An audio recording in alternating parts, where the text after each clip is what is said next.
আসসালামু আলাইকুম ফ্রেন্ডস, আজকে আমি বানিয়েছি ক্রিসমাস স্পেশাল ফ্রুট কেক, বা এটা আপনি বাচ্চাদের টিফিনেও ব্যবহার করতে পারেন। তো আমি খুবই সহজভাবে আজকে আপনাদের বানিয়ে দেখাবো।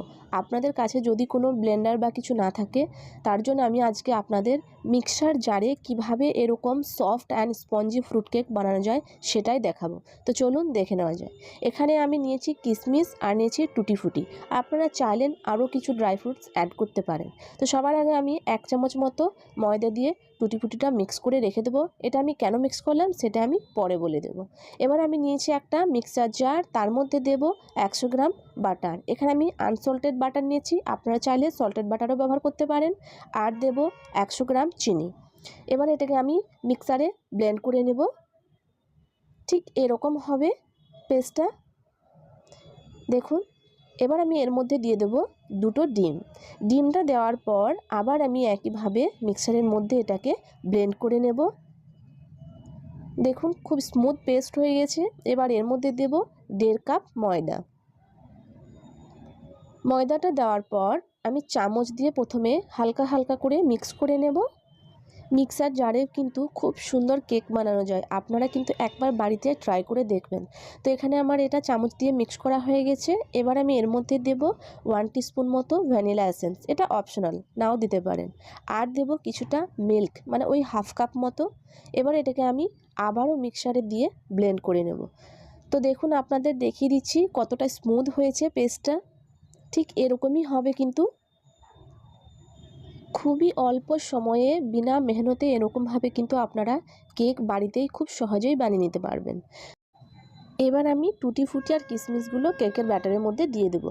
আর এখানে আমি বলে দিচ্ছি, আমি ময়দা দিয়ে এজন্যই রেখেছিলাম, কারণ ময়দা দিয়ে রাখলে টুটি ফুটিগুলো কেকের নিচে একসঙ্গে গিয়ে জমা হয়ে যায় না। এগুলো কিন্তু কেকের মধ্যে চারিদিকে সমানভাবে ছড়িয়ে থাকে, তাই আগে থেকে একটু ময়দা দিয়ে রাখলে কিন্তু খুব সুন্দরভাবে কেকের চারদিকে ছড়িয়ে থাকে। তো এটা মিক্স করা হয়ে গেছে। এবার এটাকে আমি সাইডে রেখে দেব।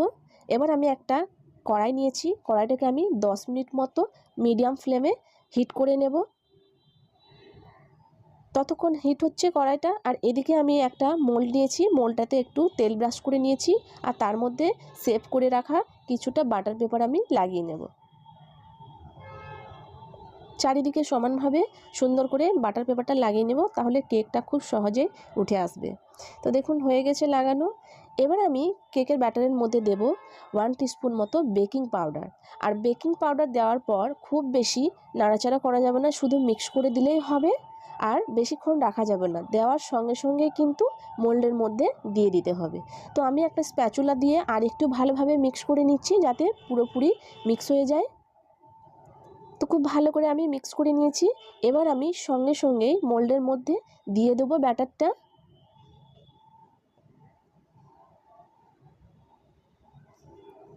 সমস্ত ব্যাটার আমি মোল্ডের মধ্যে ঢেলে দিলাম।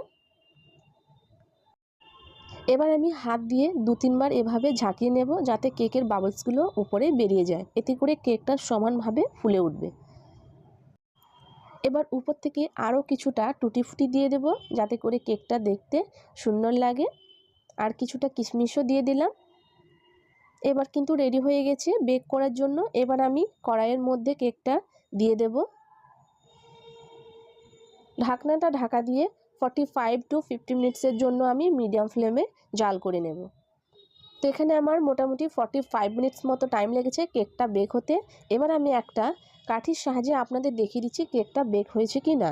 তো দেখুন কাঠিটা কিন্তু সুন্দরভাবে বেরিয়ে এসছে, কাঠির মধ্যে কোনো কিছু লেগে নেই, তার মানে বুঝতে হবে কেকটা পুরোপুরি হয়ে গেছে। এবার আমি কেকটা নামিয়ে নিলাম। এবার কেকটাকে ঠান্ডা করে নিয়েছি পুরোপুরি। এবার আমি কেকটাকে বের করে নেব। আর দেখুন কতটা স্পঞ্জি হয়েছে, দেখলেই বুঝতে পারবেন। তো আমি কেকটা বের করে দেখাচ্ছি। দেখুন খুব সুন্দরভাবে বেরিয়ে এসছে। এবার আমি বাটার পেপারগুলো ছাড়িয়ে নিচ্ছি।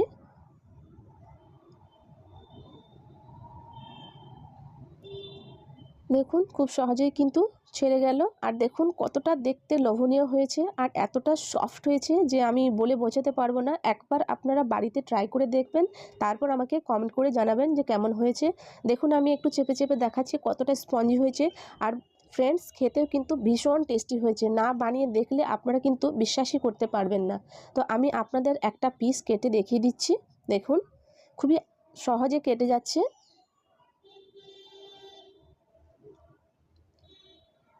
দেখুন, আমি হাত দিয়ে চেপে দেখাচ্ছি, দেখুন কতটা স্পঞ্জি হয়েছে।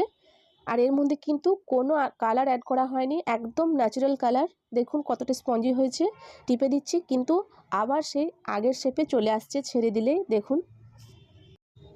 তাহলে ফ্রেন্ডস, আমার ভিডিও যদি আপনাদের ভালো লাগে তাহলে অবশ্যই একটা লাইক এবং সুন্দর করে একটা কমেন্ট করে দেবেন আর সাবস্ক্রাইব করে যাবেন।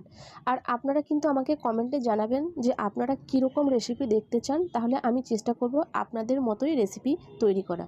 তাহলে আজকের মতো এখানে শেষ করছি, ফিরে আসবো পরের কোনো রেসিপি নিয়ে। আল্লাহ হাফেজ।